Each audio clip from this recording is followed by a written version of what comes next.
And sometimes what I do is I visualize, I'm on my own 5K, my own 5-mile course. I'm in my town, and I'm on familiar streets, and I'm thinking, okay, now I'm running down this street, and I'm passing familiar homes. So it sort of takes me out of the fact that I'm on the marathon course, but if I need to be in a comfort zone, it just puts me where I'm comfortable running around my own neighborhood. So that's another technique we want to use anytime during the race. If you need to somehow get out of that race and just be comfortable for a while, or you're going through anxiety, or just want to calm down, just take yourself away and put yourself in a more comfortable place, and then always come back to it. So that's another thing. Go to someplace that's familiar. But we talk about the importance of being prepared for the last 6 miles, because it's a place neither your mind nor your body has ever been in training. Maybe you've run to 22, but you've never been there, mentally or physically. So it's the unknown, and it's a challenge. So up to 20, you know you can do it. And you know you will finish the last 6, but it's going to be a long 6.2 miles. It could take an hour, it could take an hour and a half. We don't know how long it's going to take you. But it's a time we know that your body's tired, your mind is tired, you're physically done. So what's going to get you through is going to be the mental aspect of the marathon. That's when the mental part kicks in, and it will carry you. But you have to be prepared for it. You have to think about what it is that's going to carry you. Whether it's maybe your favorite songs that you'll sing over and over again. Maybe it's a poem that people like to repeat, or a favorite poem. Have a couple of them in mind. Maybe you do funny things like you go through a whole side of your favorite album and you just sing the songs. You can even sing them out loud, who cares? But whatever it is, that's what you need to start thinking about now. Is it going to be an album? Is it going to be a poem? Is it going to be whatever? But what has always worked for me in my last 6 miles of the marathon, I dedicate every one of those last miles to somebody that I love, that I know that person would never give up on me, and I think about that person and dedicate each mile. So for instance, and I count down. I don't do mile 22. I go, okay, the first of the last 6. The first 2 miles I dedicate to my parents because they're not with me anymore. And for my father, I asked him for courage because during World War II, his destroyer was sunk. And he was a good swimmer, so he gave his life preserver up to somebody else. And he tread water for 12 hours with sharks and everything else. And I can't imagine what that would have been like. So for that mile, I think about him and I ask him to give me the courage to get through.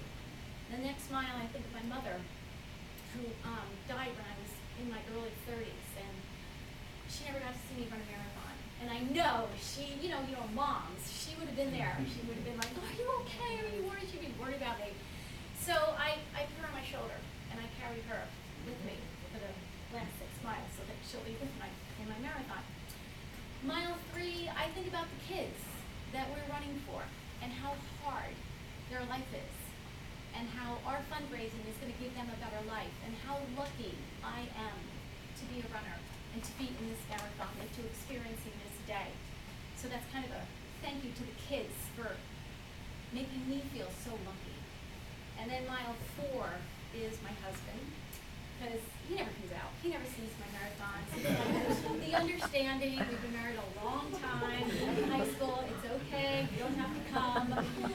And we know as marathoners going through this training that we've asked a lot from our spouses, our kids, our significant others. We're gone a lot. So, there's a reward on both parts, and I'm sure your families will be out there for you. Mine never is. But the night that I get home from any marathon, even working the marathon, he breaks out the wedding china, he cooks me a meal, he gets me my wine and a bouquet of flowers, and he deserves a mile for that. So that's his smile. I can find him. And then the last 2 miles, I think of my kids, because they live far away. My son lives in China and my daughter lives in London, and I miss them. And I know if they were home, they would be there for me.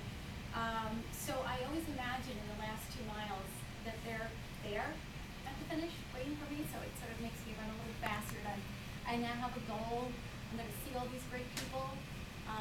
And then before I know it, the finish line is there. And I'm just so happy that I've thought of all these people and they've gotten me through. And for me, it works. And it's a great way to get through the marathon, to know that you've dedicated these last miles, these most important critical miles.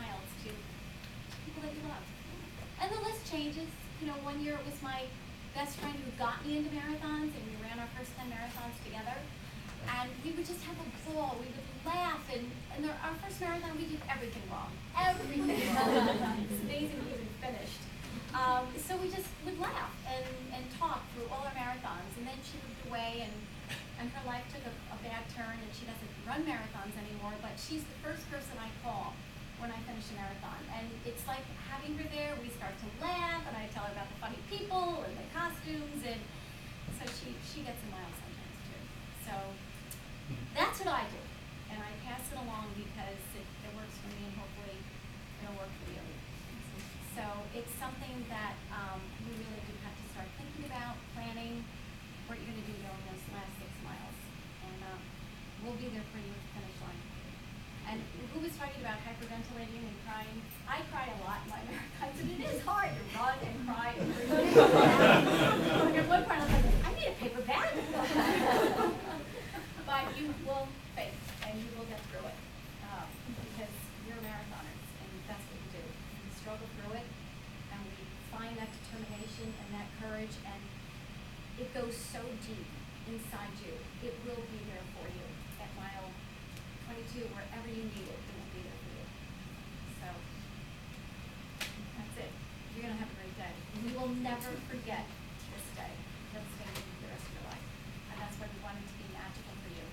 So throw away the watch, throw away the anxiety, forget it, you're going to have a ball. Any questions?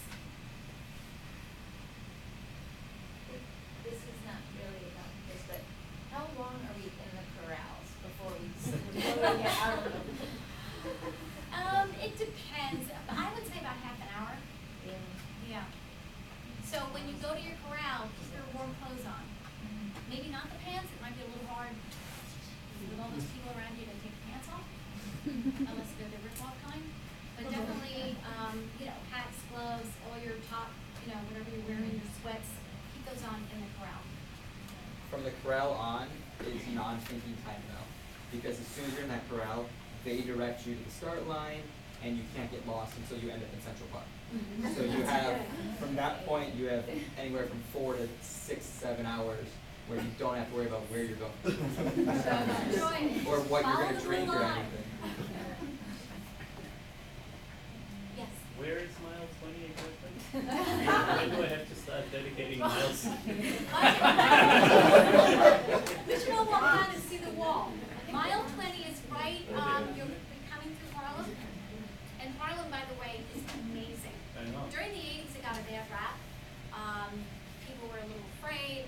It was just stupid stuff. But now, Harlem is full-on a very exciting place to run. They come out with the gospel gowns, and they sing gospel. They do hip-hop. The kids are out there. It's a great, great place. And that's where you'll meet it, because that is right around mile 20. And then you hit Fifth Avenue, and then you enter the park, and you're home. So, but on First Avenue in Harlem, right? It's before the Bronx. No, I think that's It's- 19, isn't it? It's after you go. Or it's Harlem when I come down on the Fifth Avenue? You'll go around Marcus Garvey Park, Right. and then as soon as you come out of that, you're on Fifth Avenue. And that's 6 miles from That's there? 20. That's 20. Oh, It's 20 really? you're actually in the Bronx. I know, we'll have to go down and look them out. Yes. So I think I read somewhere online that like the first third of the marathon you run with like the energy and the adrenaline. The second third you run with all the training that you've worked up to, and then the last third is like with the heart. So it's Yeah. like sort of like that list of people. It's like 10, 10, and then a 10. Right, it's like So 3 you different say ways 10, from 10, 10. like 3 Yeah. phases. And I always count so to backwards. say. And then you're like only one to go instead of like, oh my God, I'm on 24. Just psychologically, it's better for me to count backwards. And every borough is a new experience. So there's something always different to see, and the bands are amazing. They really get you going. And as we say, there will always be a green singlet by you. So when you get tired, just buddy up with a Team for Kids member. And we were talking the other day that you don't really have to talk at the end if you can't talk, and you buddy up with a talker, just say, and just let them do the talking. So it's all right. It's your race, and you should do it any way you want. definitely buddy up. Is there a strategy for people who just want to get through the race, that they like run 3 and walk a half a mile and then run 3 and walk it? Is There that are a something lot that of works walk-run or that? strategies. We don't do it. No, no. People love them. And it's funny because sometimes you'll see people walking and you'll like pass them, and then they'll pass you. So they're walking again. You're like, okay, I got him now. They're walk runners, Yeah, so read- don't get fooled. Read Jeff Galloway. He's the guy He's a that's big really walk hot. runner. He's the big guy. Yeah, but again, it's something And he you kind have of to really thinks practice. that a lot, especially at levels, like sort of beginning levels, you can run time-wise just as fast. But that's a whole other training program. Start that on your next program. Yeah, you don't start that marathon day. You'll be walk. What's the longest barrel? Oh, Brooklyn, I believe. That is 11 miles. But it's so much fun, there's so much energy going to No, Brooklyn. it's 30. And the men and the women are separated by a big barricade. Yeah, and you come together right in front of the Brooklyn Academy of Music, and it's just like, yeah. Bam. Bam. There you are. So, What's the best, or what's your experience for food the night before to avoid to have to use a bathroom? Race. GI issues. Again, it's all different, and we've been trained to practice, especially perfect Friday night. You are going to be preparing for your 20-miler. So Friday night, eat what you want to eat the night of the marathon. Eat what you think is going to be your best meal. Should be a lot of carbs, 60% carbs, 40% protein. Everybody, thinks of pasta. Easy dish, you can throw things in it. The only thing I would warn people of is people think they have to eat tons of food. You don't have to eat tons of food. That's when you will wake up and go like, oh my God, I can't be right at that. You just want to eat enough to get through. And then the morning of the marathon day, you're going to be getting up at like 3, 4, whatever time in the morning. Eat what you normally would eat, toast, bagel, whatever, and then bring with you some snacks, some power bars. We will have food in the tent, so you don't have to worry about that. But if you think about it, from the time you get up, maybe 4 in the morning, to the time you run, it's going to be 6 hours, so you want to keep fueling. You're saying we should have a bagel at 5 a.m., Yeah, even though we're not running till 11? right. Eat what you normally do. You want to Well, keep your I eat at routine. 5 a.m. because we're gonna run at 7. I usually go 2 hours before. I start You with go the 2 bagel. hours before without. No, you eat a bagel at 5, and then at 6, and then we're out on the road by 7 or so. Repeat the same thing on Yeah. race day, but Gail's saying Well, add no. something right when you get up. And Okay, then I see same what you're routine that you normally use. Okay. Race day and the night before should be the most boring times as far as what you're doing. Same clothes you've worn before, same socks, same everything, They don't down have to to think. the same type of bag. And then, here's the other fun thing to do now and even during the marathon is plan your post-race meal. How are you going to celebrate? What are you going to celebrate? What are you going to eat? Where are you going to eat it? How much are you going to eat? How much are you going to eat? That'll be my drink, the ice pack. Or do that with every mile in your last 6 miles. It's gonna Yeah. be And if you do have a favorite place, make reservations now. Where are you, It is Mabel? the second largest tourism day in New York City. So places will be packed. What's the first? The first is actually the the first moneymaker is the US Open. The New York City Marathon is the second biggest moneymaker for the city, but it's also, in the local area of Manhattan, you won't be able to make any reservations unless you start now. And you won't be able to catch a cab. So. Subways up there. Subways are morning. great. You'll see everyone wearing their medal. Yeah. And wear your medal to work the next day. Show it off. Wherever you go. Or take the day off. Wear it in bed. Speaking of the imagery, one of the reasons I wanted to run New York, we just moved here 2 years ago, but I've watched the last 2 years in the finishers in the park, and it's been great days, weather-wise, but it's just so much fun, and then after everyone walks into different bars, and you just cheer, everyone's cheering for everybody, and strangers, every place you go all day long, so. Yeah. I'm using that as kind of that'll be so fun after, and I'll be be there and cheering for Soak it other up. people, and so, I don't know, I think that's something, not just the finish line, but like even after and just walking around the city and wherever you go for dinner or food after. It's just- Yeah. I mean, people just pour into like every restaurant bar and everyone claps. And people are Stands so up. proud of you. I mean, Yeah. think about it, 2% of the population of runners do marathons. So you are an inspiration to other people. Don't forget that.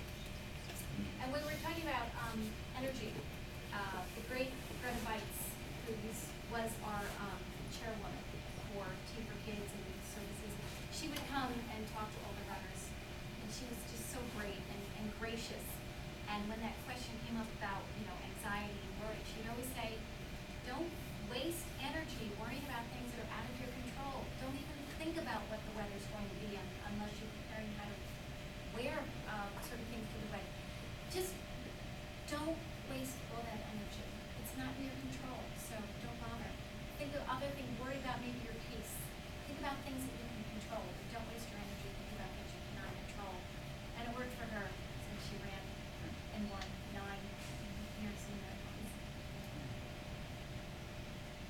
Lots of great people out there being inspired by. So, there you go. You'll run well. Any questions about Saturday's race, run? Starts in Brooklyn, ends in Manhattan, so plan accordingly with your transportation. Was that the bag check? Yes. Yes, you bring your bags to Brooklyn, and then we will have, actually Sid's van will bring them over. And there's a social aspect. Yes, there is, at the boat basin. Boat basin. And after that, you can go catch Sid at the Fifth Avenue Mile. They're fun races. You're doing it. What time? Now, what are you visualizing? What are you thinking about for Are you 5 anxious? minutes? You cheer on. Is there water on the right side of it? Yes. Right? Is there Yes, water? there's the water fountains almost the whole way, and then Michael Ann will be up at mile 14, I believe, and 17 with water and Gatorade, and there'll also be Gatorade at the finish, and miles 10 or 11. We don't have to run with a few of them. Are you gonna run with the field vault and race Because that's day? why, I don't plan on running with one in the marathon, so I don't want to run it when it's Saturday. No, you don't have to. There's enough water stops. All right, wait, does everyone have a raffle ticket? I don't. Uh-oh. Yeah, I have another question about, I'm starting to really think about this music thing, so on my long runs, I do use music, and I do not. Really don't, because you're gonna have to avoid it. Should I Yeah. completely just stop it? Yeah. No. If you like it now, if you're enjoying Is it. there enough music in it? Oh my gosh, there are bands Yeah, going, oh, the jealousy. I know, Yeah. 100 There's bands. something. Yeah. People that sold. Everybody get one? All right. Rob. Yeah.